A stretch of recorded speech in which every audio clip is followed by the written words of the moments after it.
अच्छा, तो हम डिस्कस कर रहे थे टीयूआरपी की जो लॉन्ग टर्म कॉम्प्लिकेशन है वो क्या है? Retrograde ejaculation. खैर ये हो गया इसकी कॉम्प्लिकेशन सिंपल ही हैं। ट्रांसवेसाइकल प्रोस्टेक्टमी की इसमें भी है रेट्रोग्रेड इजैकुलेशन। बाकी ये है कि रिकरेंस हो सकती है बीपीएच की। अब चूँकि आपको पता है हम सारा तो नहीं प्रोस्टेट निकाल रहे होते ना, तो उसको कुछ हिस्सा छोड़ देते हैं। वो फिर रीग्रो करके दोबारा बीपीएच कास्ट करवा सकता है, लेकिन वो ज़रा टाइम लेता है। दूसरा ये कि मोस्ट कॉमन कॉम्प्लिकेशन हेमरेज ही है। फिर न्यूअर टेक्निक्स हैं, इनको आपने देख लेना है। ये एडवांस टेक्निक्स हैं। अगला अपना सेकंड टॉपिक है कार्सिनोमा प्रोस्टेट। ये जो है मेल्स में मोस्ट कॉमन कैंसर है और ये किस एरिया से होता है? ये होगा अपने पास पेरिफेरल ज़ोन से। अच्छा, पैथोलॉजी इसमें कार्सिनोमा होता है मोस्ट कॉमन। स्प्रेड की बात की जाए तो लोकल स्प्रेड भी हो सकता है, ब्लड के थ्रू भी हो सकता है, लिम्फेटिक्स के थ्रू भी हो सकता है। लोकल स्प्रेड कहाँ ही होगा, आपको देख सकते हो, लाइक यही जो साइड वाले एरियाज़ हैं, सेमिनल वेसिकल्स में चला गया, ब्लैडर नेक में चला गया या ब्लैडर के ट्राइगोन में चला गया, वहाँ जाके ऑब्स्ट्रक्शन काज़ करवा दी, हाइड्रोनेफ्रोसिस करवा दी। सही है? सेकेंडली इसका कहते हैं रेक्टम में इसकी इन्वॉल्वमेंट इतनी नहीं है, रेक्टम स्पेयर होता है मोस्टली, क्योंकि ये फेशिया ऑफ डिनोविलर्स की वजह से, डिनोविलर्स की वजह से। बाकी हेमाटोजेनियस स्प्रेड है इसका। यार ये बोन्स, इसको कहते हैं बोन लिविंग ट्यूमर, ये बोन्स में बहुत जल्दी स्प्रेड करता है और उसमें भी अगर सबसे पहले बात की जाए तो वर्टिब्रे के अंदर जाता है। सही है? वर्टिब्रे और प्रोक्सिमल फीमर इनके अंदर सबसे पहले जाता है। फिर लिम्फेटिक स्प्रेड की बात की जाए तो जहाँ-जहाँ आपको पता है इसकी लिम्फेटिक्स प्रोस्टेट की कहाँ जा रही थी? इंटरनल आई लिम्फ नोड्स में, तो वहाँ जाएगा, फिर उससे आगे जहाँ भी जाता रहे। स्टेजिंग की बात की जाए तो स्टेजिंग इसकी सिंपल है। आप देखें स्टेजिंग इस तरह याद करें कि जो T1 है, T1 में T1 में ये है कि आपको कोई सस्पिशन नहीं थी, सही है? मतलब सस्पिशन इस हिसाब से कि आप बस ट्यूमर पल्पेबल नहीं था और आपने इंसिडेंटली फाइंडिंग की, आपने TURP किया और उस पे आपको मिल गया। लेट्स सपोज़ एक बंदा तो बीपीएच के साथ आया था और आप उसको एज़ अ बीपीएच की मैनेजमेंट के लिए TURP कर रहे थे और हम लोग ऐसा करते होते हैं जब भी TURP करते हैं ना, तो वो जो हमारे पास चंक्स आते हैं, वो जो सैंपल आते हैं टिश्यू के, उनको हम लोग भेजते होते हैं हिस्ट्रोकेमिकल एग्ज़ामिनेशन के लिए। तो उसमें फिर अगर आपको सपोज़ कैंसर आ गया, तो ऐसे में फिर उसको कैटेगराइज़ करोगे T1 में। T2 क्या है कि जो ट्यूमर है वो कैप्सूल के अंदर तक ही कन्फाइंड है, मतलब प्रोस्टेट के अंदर-अंदर ही है सारा ट्यूमर। T3 है कि वो प्रोस्टेटिक कैप्सूल में चला गया या सेमिनल वेसिकल में उसने वेसिकल को इन्वॉल्व कर लिया। T4 क्या है कि उसने बाकी साइड वाले स्ट्रक्चर्स को इन्वॉल्व कर लिया। ठीक है? या फिर पेल्विक वाल्व को इन्वॉल्व कर लिया, तो सिंपल है। T1 ये है कि मतलब पल्पेबल भी नहीं है और सिर्फ़ इंसिडेंटल फाइंडिंग पेबल है आपको। T2 क्या है कि प्रोस्टेट के अंदर-अंदर, कैप्सूल के अंदर-अंदर है। ठीक है? T3 क्या है, कैप्सूल में चला जाए या फिर सेमिनल वेसिकल्स में चला जाए। T4 क्या है कि वो इससे बाहर फैल जाए, एडजेसेंट ऑर्गन्स में चला जाए, पेल्विक वाल्व में चला जाए, जहाँ मर्ज़ी चला जाए। फिर हम लोग ना ग्रेडिंग भी करते हैं। मतलब ये तो स्टेजिंग होगी ना, ग्रेडिंग करते हैं उसके कि कितना वो लाइक कह लो खतरनाक है, कितना डिफरेंशिएशन है ट्यूमर की। तो उसमें ग्लीसन सिस्टम आता है, उसमें स्केल है, अब इसको ये इतना भी 50 इस 24 तक हो तो कह देते हैं वेल डिफरेंशिएटेड, 57 हो तो मॉडरेटली डिफरेंशिएटेड, बाकी ये है। बल्कि बल्कि नहीं, नहीं सॉरी, ये ऐसे नहीं होता, ये मैंने इतना ध्यान नहीं दिया था। पहले ये ग्लीसन स्केल यार ये बाकायदा एक है ना उस तरह होता है, एक टेबल होता है, सही है? उसपे आपने ना नंबरिंग करनी होती है और बाद में उनको सम करते हो। अब एग्ज़ैक्ट तो मुझे फ़िलहाल नहीं आती कि क्या सीन है, लेकिन इसमें ये है कि अगर 2 से 4 तक स्कोर आ रहा है, तब वेल डिफरेंशिएटेड में आ रहा है। 5 से 7 तक आ रहा है तो मॉडरेटली डिफरेंशिएटेड और 8 से 10 में आ रहा है तो पुअरली डिफरेंशिएटेड। तो ये स्कोरिंग सिस्टम है। फ़िलहाल इसको इसमें यूँ होता है कि आपने एक एरिया लेना होता है जो सबसे अच्छा, लाइक सबसे वेल डिफरेंशिएटेड है प्रोस्टेट में, और फिर दूसरा वो लेना होता है कि जो सबसे ज़्यादा पुअरली डिफरेंशिएटेड है। दोनों के नंबर होते हैं, उनको सम अप करके ना फिर एक स्कोर आता है, लाइक 3 आ रहा है, 5 आ रहा है, तो वो फिर कैटेगराइज़ करता है आपका स्केलिंग में। कुछ इस तरह का इसका सिस्टम होता है।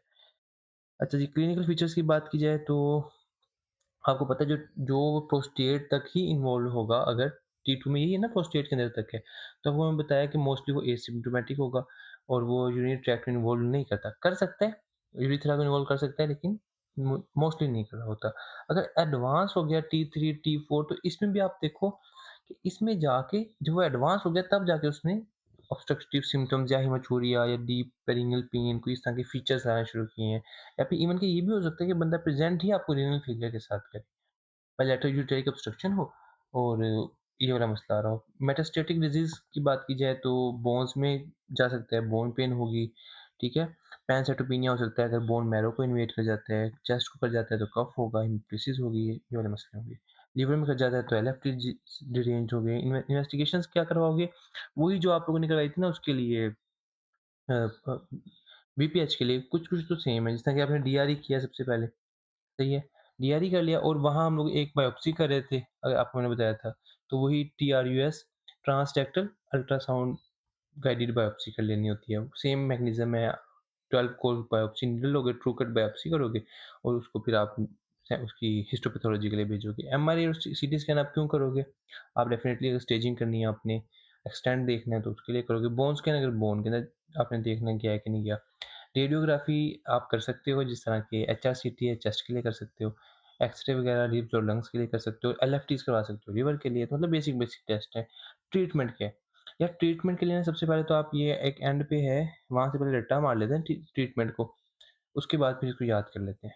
मतलब कुछ ऐसे T1A ठीक है? T1A क्या था? T1 तो हमने डिस्कस किया था, T1 क्या था? T1 ये था कि इंसिडेंटल फाइंडिंग थी, आपने TURP किया और उसपे आपको इंसिडेंटल फाइंडिंग मिली।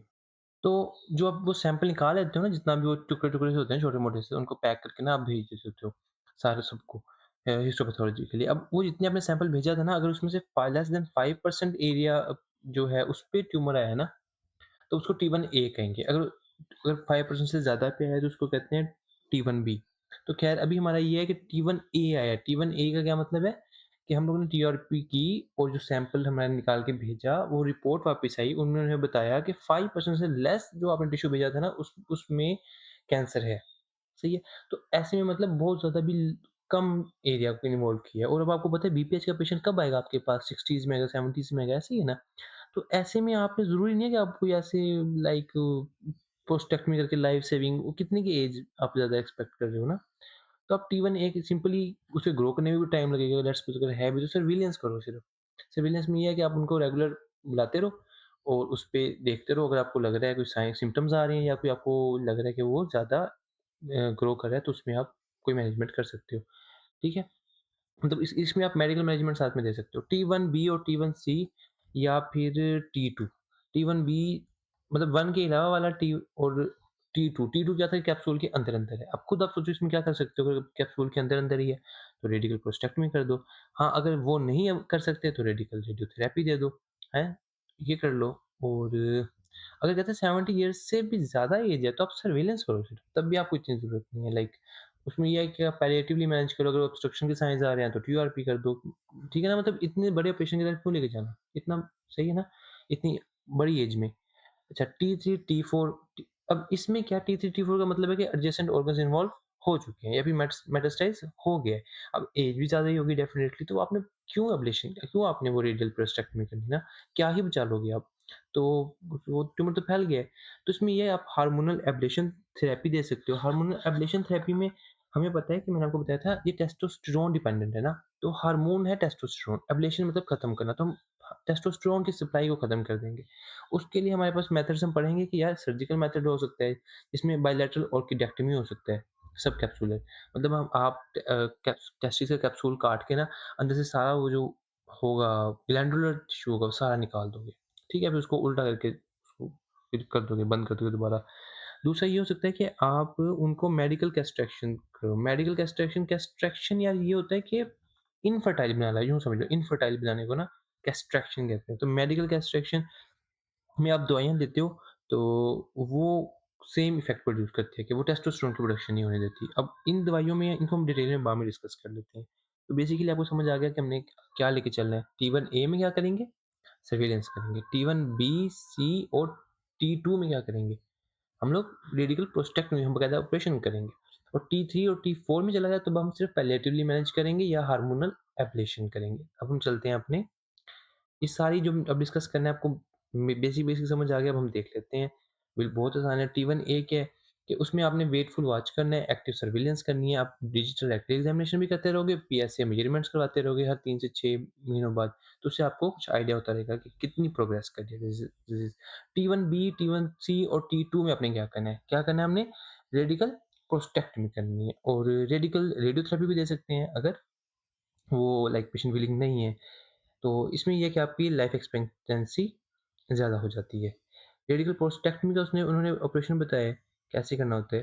तो इसमें मेरे ख़्याल डिटेल्स डिटेल्स उन्होंने इतनी ज़्यादा मतलब ऑपरेशन की वैसे नहीं बताई, लेकिन उन्होंने बताया कि आपने प्रोस्टेट सारा निकालना है, आपने सराउंडिंग टिश्यूज़ निकाल देने हैं, सेमिनल वेसिकल्स निकाल देने हैं विया ओपन सर्जरी, ठीक है? ओपन भी हो सकता है, लेप्रोस्कोपिक भी हो सकता है और बोट असिस्टेड भी हो सकता है। तो ये सारी अपने पास टेक्निक्स आ गई। हाँ, एक बड़ी बहुत अहम चीज़ है वो ये कि आपने ना जो इरेक्टाइल नर्व्स हैं उनको आपने प्रिज़र्व करना है, ठीक है? जो इरेक्टाइल नर्व्स हैं ना वो भी उधर से ही गुज़री होती हैं, प्रोस्टेट के करीब-करीब ही होती हैं, तो उनको आपने प्रिज़र्व करना है। बाकी लिम्फ नोड्स भी आप निकालोगे, तो ब्लैडर नेक भी डिसेक्शन आप बाद में क्या करोगे जब आपने ये प्रोस्टेट निकाल दिया, ये देखो ये इतना हिस्सा प्रोस्टेट का निकाल दिया, तो अब इस इन तस्वीरों से आइडिया लगाओ कि उन्होंने ना जो प्रोस्टेट जब निकाला, तो उन्होंने जो नर्व्स थी सप्लाई थी, उनको बचा लिया। आपने भी यही करना है मतलब इरेक्टाइल नर्व्स को बचाना है, जो कि स्फिंक्टर्स को भी सप्लाई करेगी, इरेक्शन में भी हेल्पफुल है, तो उनको आपने बचाना है। प्रोस्टेट जो निकालने के बाद फिर जो ब्लैडर है और इसको आप ब्लैडर को नीचे करके इनको यूरेथ्रा के साथ दोबारा जोड़ देते हो मेम्ब्रेनस यूरेथ्रा के साथ। तो ये आपकी सारी टेक्नीक है। अच्छा जी, इसके अलावा ये है कि पीएस जो अगर आपने अच्छा सही ऑपरेशन किया, आपने सारा वो एरिया निकाल दिया, तो पीएसए का जो लेवल है वो फ़ॉल कर लेता है और बड़ी अच्छी इसमें आपको आउटकम आते हैं। ठीक है, प्रोग्नोसिस अच्छा है, लेकिन ये डिमांडिंग सर्जरी है। कॉम्प्लिकेशंस की बात की जाए तो क्या हो सकती है, लेट्स सपोज़ वही आपने नर्व्स को नहीं आप बचा पाए तो उसमें इम्पोर्टेंस आ जाएगी, ठीक है? इरेक्टाइल डिस्फंक्शंस आ सकते हैं, तो उसमें वाइग्रा का कुछ बेनिफिट मिलता है, कुछ 50% या 60% पेशेंट्स में। और यूरिनरी इनकंटीनेंस वही अगर आपने एक्सटर्नल स्फिंक्टर की भी सप्लाई काट दी या उसमें मसल को डैमेज कर दिया, तो ऐसे में उनको स्ट्रेस इनकंटीनेंस होगी, मसल वीक हो जाएगा और खाँसी वगैरह करने पे रिबलिंग होगी। तो इसका ये है कुछ अरसे में कुछ कंट्रोल वापस आ जाता है। रेडियोथेरेपी की बात करें, एक्सटर्नल बीन रेडियोथेरेपी है, ये भी है तो उतनी ही इफ़ेक्टिव, प्रोस्टेक्टमी की तरह ही इफ़ेक्टिव, लेकिन ये है कि इसमें ना रिकरेंस ज़्यादा है, ठीक है? इसमें रिकरेंस ज़्यादा है। लेकिन अगर देखो कि इसमें ऑपरेशन नहीं करे तो इसमें जो कॉम्प्लिकेशंस है ऑपरेशन की वो कम है। तो प्रोस भी है, कॉन्स भी हैं, लेकिन ये सीन है। बाकी एक ब्रैकीथेरेपी भी होती है। ब्रैकीथेरेपी ये होती है कि आप है ना लाइक कोई एरिया है ना उसके अंदर जाके रेडियो एक्टिव चीज़ रख दो और वो बस उतने ही एरिया को जितना हम ब्रेस्ट में ये पढ़ेंगे, जब ब्रेस्ट की सर्जरी पढ़ेंगे ना, उसमें ब्रैकीथेरेपी पढ़ेंगे, तो हम लोग वो बस एक चीज़ इम्प्लांट कर देते हैं रेडियो आइसोटोप और जो रेडियो एक्टिव होता है और वो बस उतने से एरिया में ना रेडिएशन रिलीज़ कर के उसको डैमेज करता है। तो इस तरह आपने बाहर से एक्सटर्नल बीम रेडियोथेरेपी नहीं करनी पड़ती है आपको। T3, T4 की बात करें तो ये क्या आपको बताया मैंने, इसमें पैलिएटिव ट्रीटमेंट करनी है, हार्मोनल एब्लेशन थेरेपी करनी है। हार्मोनल एब्लेशन थेरेपी में आपको बताया कि टेस्टोस्टेरोन को आपने खत्म करना है, उसका एक ऑर्किडेक्टोमी तरीका है। तो उसमें वो बताता है कि 95% जो है टेस्टोस्टेरोन वो बनता है टेस्टिस में और 5% बनता है एड्रिनल्स में। एड्रिनल्स में एंड्रोजन्स बनाते हैं ना, जो इनका जो एड्रिनल कॉर्टेक्स की जो कौन-सी होती है रेटिकुलरिस, ज़ोना रेटिकुलरिस, वो भी एंड्रोजन्स बनाती है, तो वहाँ से भी आ रहे होते हैं, लेकिन मेजर आ रहा होता है टेस्टिस से। फिर अपने पास आ गया मेडिकल कैस्ट्रेक्शन, वो आपको बताया कि दवाइयाँ देते हैं जो कि इनफर्टिलिटी काज़ करवाती हैं और इनमें यार जो होती है बेसिकली जीएनआरएच एगोनिस्ट होता है। ये एक ज़रा इंपॉर्टेंट कांसेप्ट है समझने के लिए। सीन ये होता है कि जो हमारे पास जो आपको पता है, ये अगर हम बात करें, ये हमारा हाइपोथैलेमस है, ये हमारा एंटीरियर पिट्यूटरी है, तो यहाँ से ना जीएनआरएच आता है, ठीक है? और वो आता है पल्सेटाइल वे में, मतलब उसकी आते वेव्स आती हैं, फिर खत्म हो जाती है, फिर वेव्स इस तरह इस पैटर्न में आता है जिसके नतीजे में एलएच और एफएसएच की प्रोडक्शन होती है। ऐसे ही है, लेकिन हम लोग बायस जो देते हैं ना, हम लोग देते हैं जीएनआरएच एगोनिस्ट। एगोनिस्ट देते हैं तो आप कह सकते हो कि भाई इससे तो एलएच-एफएसएच की प्रोडक्शन और ज़्यादा होगी, लेकिन ऐसा नहीं होता। हम देते हैं कॉन्टिन्यूअस फैशन में, लाइक पल्सटाइल जब कॉन्टिन्यूअस फैशन में आता है ना, तो वो फिर आके इन्हिबिट करता है रेदर देन, क्योंकि अगर आपने प्रोडक्शन करानी है ना एसएच एलएच-एफएसएच की, तो आपको पल्सटाइल वे में देना पड़ेगा। अगर आप कॉन्टिन्यूअस वे में दे रहे हो ना, तो वो आपका सेंसिटाइज़ हो जाती है, जो आपके रिसेप्टर्स हैं इनके, यहाँ वाले। एज़ अ रिज़ल्ट क्या होता है कि वो फिर नहीं होता है रिलीज़ एलएच-एफएसएच का और वो बंदा इनफर्टाइल हो जाता है। या ठीक है, तो ये अपने पास आ गया। रेडियोथेरेपी वो भी आप यूज़ कर सकते हो, लेकिन रेडियोथेरेपी आपने कहाँ यूज़ करनी है, जिस तरह के बोन्स वगैरह में बोन्स जहाँ फैला हो ना, हमने अभी अभी तक यही देखा है कि जब भी बोन्स में ट्यूमर चल जाता है, बोन पेन हो जाती है, तो उसके लिए हम लोग रेडियोथेरेपी को यूज़ करते हैं। हर तरह के हम क्या अभी तक किया है कैंसर में। अच्छा, इसमें ना स्ट्रोंटियम 89 इस्तेमाल करें, ये क्या भला है? स्ट्रोंटियम 89 एक रेडियो एक्टिव सब्सटेंस है और ये है ना कैल्शियम के स्ट्रक्चर की तरह का होता है, कैल्शियम लाइक स्ट्रक्चर होता है। तो अब आप इसमें क्या करते हो कि वही आप इसे ना रेडियो फार्मास्यूटिकल एजेंट है, इसको आप देते हो आईवी, ये ब्लड में चला जाता है। ब्लड से ये क्योंकि कैल्शियम की तरह है तो ये बोन्स में चला जाता है। तो जो मतलब जहाँ मेट्स होता है ना बोन्स के वहाँ ज़्यादा चला जाता है और वहाँ जाकर इनको तबाह कर देता है, ठीक है? तो ये इसका सारा मैकेनिज़्म है। चलें अभी ये चैप्टर अपने पास हो गया कंप्लीट, फिर नहीं बल्कि इसमें भी रहता है प्रोस्टेक्टिस रहता है। फिर ये टेबल आएगा, इसमें उन्होंने बाकायदा मज़ीद मैनेजमेंट लिखी हुई है हर एक की। अच्छा, प्रोस्ट प्रोस्टेटाइटिस इसमें क्या चीज़ है, मतलब प्रोस्टेट की इन्फ्लेमेशन, सिंपल सी बात है। तो क्या ही होगा इन्फ्लेमेशन में, जब इन्फ्लेमेशन होगी तो आप प्रोस्टेट को ना क्लासिकल फाइंडिंग देखते हैं सिंपली। एक तो बंदे को बुखार-शुखार है, बैक पेन है, पेरिनियम का पेन है और उसको यूरिन के मसले आ रहे हैं थोड़े-से ना, फ्रीक्वेंसी अर्जेंसी इस तरह के मसले आ रहे हैं। आपने डीआरई किया, डीआरई पे ना टेंडर स्वोलन और वहाँ पे टच होगा, ठीक है? तो आपको यहीं से अंदाज़ा हो जाएगा। बाकी पाइयूरिया वगैरह भी हो सकता है, सब उसको उसने ये वाली बड़ी अहम बात है, उसने कहा कि वाइगरसली अपने पैल्पिटेशन नहीं करनी, क्योंकि उससे ना सेप्टिसीमिया हो सकता है, एक्यूट सेप्टिसीमिया, प्रोस्टेट से ना ब्लड में जा सकते हैं वो सारा बैक्टीरिया वगैरह, तो उसको आपने बड़े एहतियात से पैल्पेट करना है।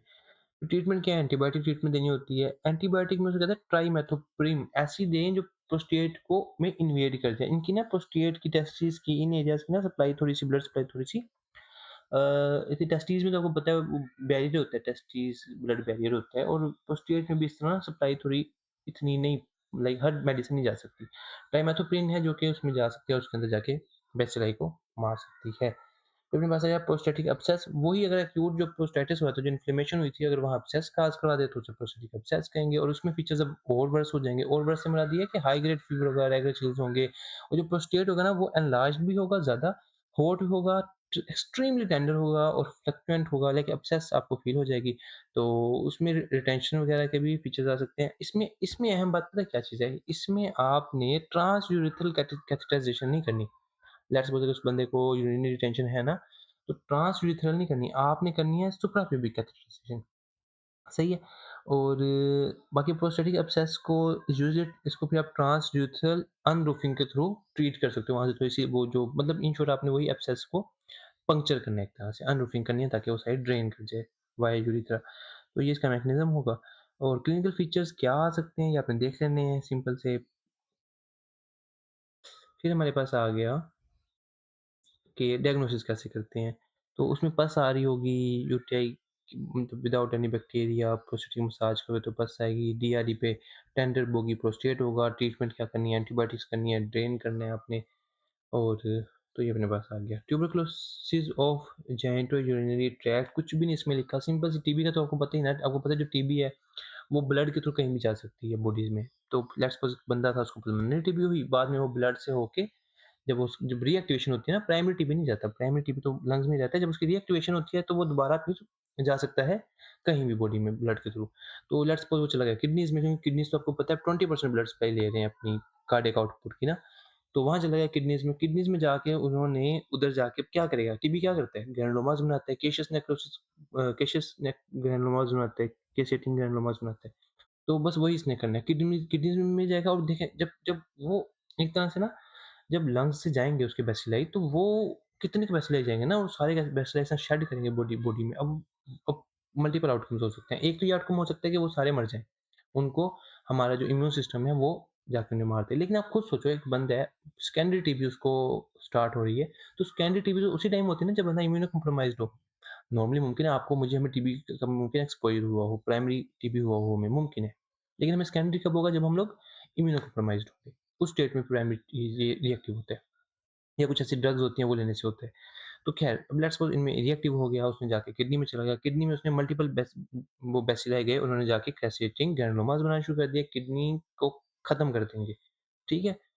तो उसमें भी अब किडनी के अंदर जो पस है, जो कैसेटिंग है पस, वो सारी पायूरिया के फॉर्म में बाहर यूरिन में भी आ सकती है, पायोनेफ्रोसिस हो सकती है, पूरी किडनी खत्म हो सकती है और इवन कि कैल्सिफ़िकेशन भी हो सकती है वहाँ।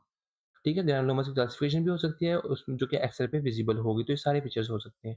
अच्छा, अब ये सिर्फ़ वहीं तक नहीं रहेगा, ये फैलेगी टीबी। किडनी से वही बैक्टीरिया ट्रैवल करते हुए ब्लैडर में जाएँगे, ब्लैडर में जाके वहाँ भी ग्रैनुलोमाज़ बनाएँगे, वहाँ इन्फ्लेमेशन काज़ करेंगे, वहाँ अल्सरेशन काज़ करेंगे, वहाँ फाइब्रोसिस काज़ करवाएँगे, सारे फीचर्स होंगे। अच्छा, ये एक इम्पोर्टेंट फीचर है गोल्फ होल होल यूरेटर। ये अब आप ना इसको गूगल कर लेना। नॉर्मली यूरेटर पता है कैसे होते हैं? कॉन शेप होती है। मतलब अगर मैं आपको साइड व्यू दिखाने की कोशिश करूँ ना, तो नॉर्मल यूरेटर कुछ इस तरह की होती है, जो यूरेटर एक ओरिफिस है।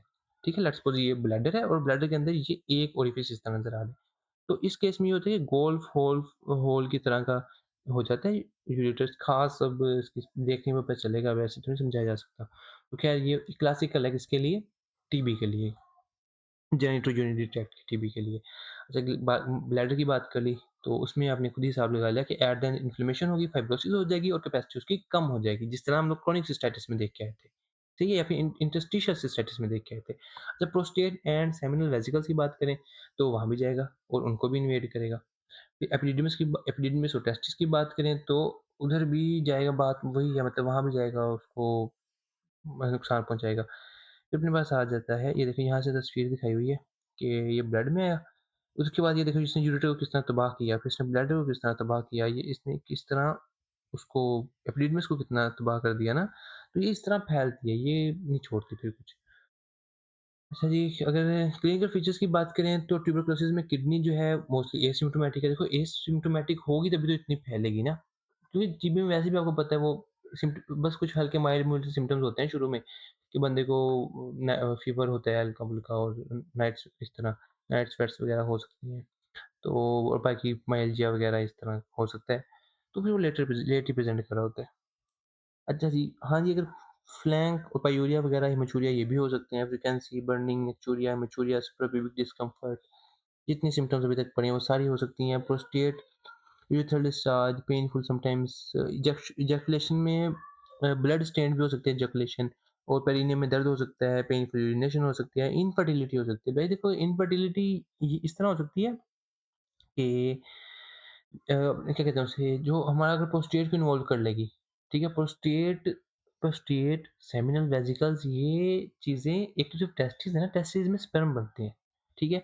लेकिन एपिडिडमिस का बड़ा इंपॉर्टेंट रोल है, वो उनको मोटाइल करता है, उनको मतलब डायरेक्शन देता है। एपिडिडमिस भी चाहिए आपको अगर आप फर्टाइल रहने के लिए, प्रोस्टेट भी चाहिए, वो सारे प्रोस्टेट चाहिए, सेमिनल वेसिकल्स चाहिए, सारे मिलके एक सीमन बनाते हैं, ठीक है? वो परफेक्ट सीमन होता है, वो फर्टिलिटी काज़ करवाते हैं ना। तो ज़रूरी नहीं है कि सिर्फ टेस्टिस इफेक्ट होंगे तो इनफर्टिलिटी होगी। एपिडिडमिस इफेक्ट होगा तो आपकी मोटिलिटी खराब हो जाएगी स्पर्म्स की, तो वो कुछ कर ही नहीं पाएँगे, ठीक है ना? तो इस तरह का सीन है। तो डीआरई प्रोस्टेट हार्ड हो सकता है, कैल्सिफाइड हो सकता है, न्यूट्रल हो सकता है। वास डिफरेंस की बात करें, वो थिक हो सकती है और बीडी हो सकती है ऑन पल्पेशन, मतलब स्क्रोटम के अंदर आप वास डिफरेंस को पल्पेट करो ना, तो बीडी अपीयरेंस आएगी। एपिडिडमिस और टेस्टिस की बात करें तो ये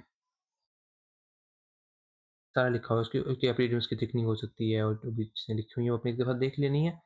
अच्छा, ये बहुत इंपॉर्टेंट चीज़ है। अगर क्रोनिकली ड्रेनिंग साइनस हो ना स्क्रोटल स्किन में, तो ये पैथोगनोमिक है ट्यूबरकुलस एपिडिडमाइटिस के लिए।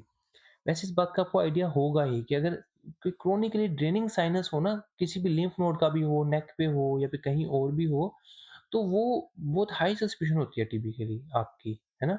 तो वो एक सीन लिखा हुआ है कि अगर स्क्रोटम में होगा तो आप उसको ट्यूबरकुलस एपिडिडमाइटिस सोच सकते हो, ठीक है? अच्छा, वैसे वो कहते हैं कि टेस्टिस जो है ना वो यूजुअली इफेक्ट नहीं हो रहे होते। डायग्नोसिस की बात करें कि वो जो तमाम टेस्ट जो आप टेस्टिस के लिए करवा उसके टीबी के लिए करवा सकते हो, आपने करवा लेने हैं। आप सर्टेन स्टेनिंग करवाते हो, आप कल्चर करवाते हो, आप ईएसआर, पीसीआर, बाकी एक्स-रे वगैरह तो सिंपल आ गए देखने के लिए। बोन इन्वॉल्वमेंट वगैरह देखने के लिए ना। ट्रीटमेंट की बात करें तो हमारे पास टीबी की एक ही ट्रीटमेंट है। एटीटी देनी होती है 9 से 12 महीनों के लिए, और सर्जरी आप कब करते हो? जब आपको कोई सर्जरी की ज़रूरत पड़े, जिस तरह के लेट्स सपोज़ ऑब्स्ट्रक्शन हो गई है, तो उसमें आपको सर्जरी करनी पड़ेगी स्ट्रक्चर रिलीव करने के लिए। नेफ्रेक्टमी कर सकते हो अगर वो किडनीज़ बिल्कुल ज़ाया हो चुकी हैं और अब आपने वो लोड कम करना है, जो बैक्टीरिया का ना इन्फेक्शन का लोड कम करना है। यूरिनरी ब्लैडर अगर लेट्स सपोज़ कि फाइब्रोसिस हो गया, कंस्ट्रिक्टेड हो गया, तो जो हम लोग ऑगमेंटेशन सिस्टोप्लास्टी करते हैं, वो आप कर सकते हो।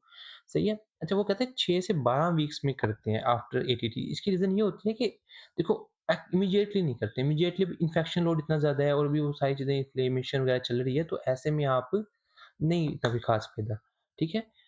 आप 6 वीक वेट करो, 6 वीक के बाद ये होता है कि एटीटी स्टार्ट करने के बाद कि अगर सही इफ़ेक्ट आए ना, तो काफ़ी हद तक बैक्टीरियल लोड भी कम हो चुका होता है, टिश्यू भी थोड़ा-सा इस काबिल होता है कि उस पे सर्जरी की जा सके, सही है? तो आप इस दौरान कर सकते हो। 12 वीक्स के बाद करने मतलब डिले करने की कोई इतनी ख़ास ज़रूरत नहीं है, 6 से 12 वीक एक अच्छा टाइम है अगर आपने करना है तो, ठीक है? लेट भी कर सकते हो लेकिन क्या फ़ायदा नहीं कोई ऐसा ठीक है? अननेसेसरी डिले है। Tuberculosis of epididymis and testis is very resistant to ATT. अच्छा देखो टेस्टिस और एपिडिडमिस मैंने बताया था ना ब्लड सप्लाई कम है। तो जिस तरह हम लोगों की वो नहीं एक्ट करी थी, मेजर एंटीबायोटिक्स नहीं एक्ट करी थी, हम लोगों को स्पेसिफिक एंटीबायोटिक देनी पड़ी थी, ट्राइमेथोप्रीम या फिर सिप्रो देनी पड़ी थी ना प्रोस्टेटाइटिस के लिए। तो इसी तरह इधर भी सप्लाई कम होती है और वैसे भी मैक्रोसिस चल रही है या फिर आप कह लो कि ऐसा अनहेल्दी सा टिश्यू ग्रानुलोमास बने पड़े हैं, तो उसपे और भी सप्लाई कम होती है और ऐसे में फिर आपकी ड्रग्स वहाँ नहीं पहुँच पा रही होती। ठीक है? तो ऐसे में फिर अगर आप पहले देते हो, स्टार्ट करते हो लेकिन अगर रिस्पॉन्स ना आ रहा हो तो आपको एपिडिडमेक्टोमी और ऑर्किडेक्टोमी भी एडवाइस करनी पड़ सकती है। कॉम्प्लिकेशंस क्या हो सकती हैं? भाईजान क्या कॉम्प्लिकेशंस हो सकते हैं? सब कुछ तो तबाह कर दिया, अब क्या ही कॉम्प्लिकेशंस हो सकती हैं? अच्छा किडनी में क्या होगा कि पेरिनेफ्रिक एब्सेस बन सकती है, स्टोन बन सकता है, यूरेमिया हो सकता है, यूरेटाइक ट्यूबरकुलोसिस में ऑब्स्ट्रक्शन हो सकती है उसकी, ब्लैडर में फाइब्रोसिस हो सकती है, जेनिटल ट्यूबरकुलोसिस में आप स्टेरिलिटी मतलब इनफर्टिलिटी हो सकती है, ठीक है? और एब्सेंस ऑफ एपिडिडमस में रप्चर इनटू द टेस्टिस में वो एब्सेस रप्चर कर सकती है और टेस्टिस का भी करवा सकती है टीबी और मल्टीपल साइनसेस बन सकते हैं स्क्रोटम के पोस्टीरियर सरफेस पे, तो ये कॉम्प्लिकेशंस हो सकती हैं। चलें ये चैप्टर भी कंप्लीट हो गया।